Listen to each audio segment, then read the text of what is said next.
Hey guys, Mr. Happy here and welcome to my guide to Urth's Fount, a challenge against Odin that was added in patch 2.5. In order to attempt this fight, you must have finished the main story quest, The Ultimate Weapon, have completed the side quest, All You Wanted to Know About Odin, and then unlock the new quest in Gridania near the Grand Company.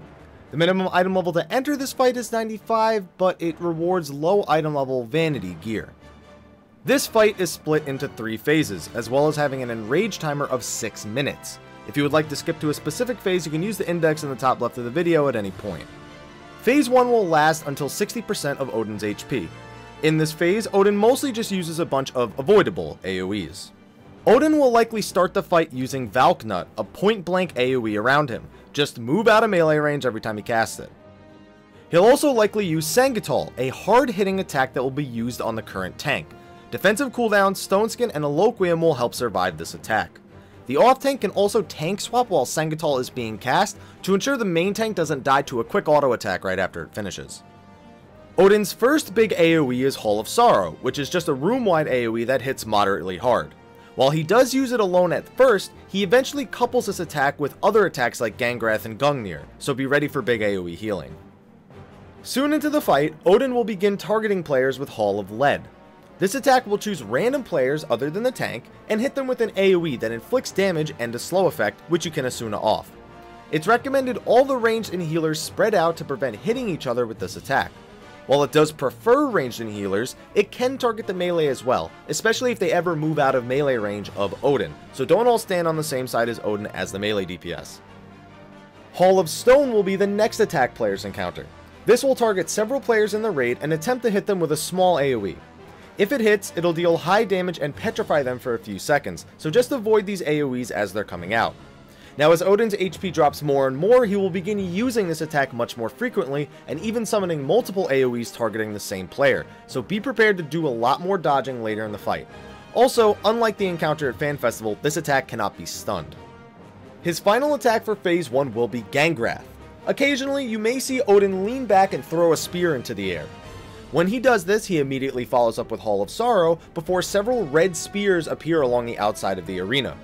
These spears then perform giant AoEs through the arena, dealing damage and knocking back anyone they hit.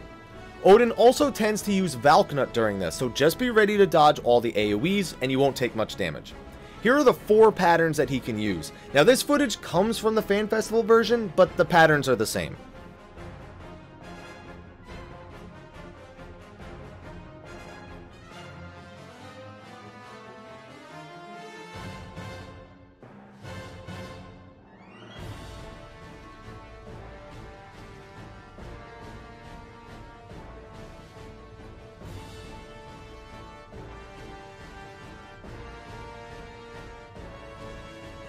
After hitting 60%, Odin will enter Phase 2 of the encounter.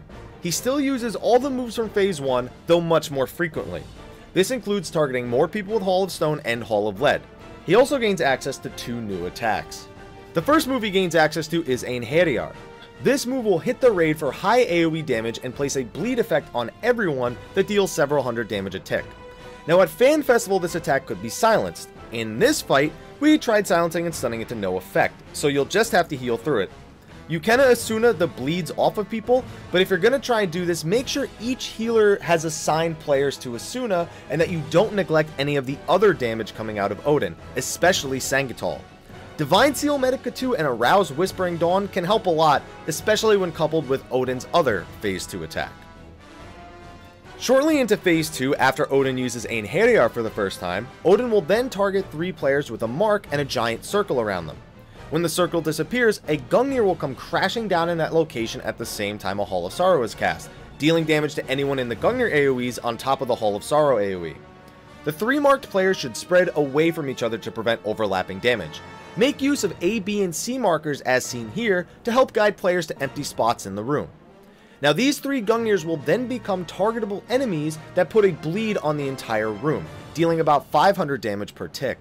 The DPS need to kill these Gungnirs as soon as possible to get rid of the dot. The biggest struggle with this fight comes when this attack is coupled with Einherjar, since it makes for extremely high raid damage, but as long as everyone has a Medica 2 with Divine Seal, the damage should be manageable.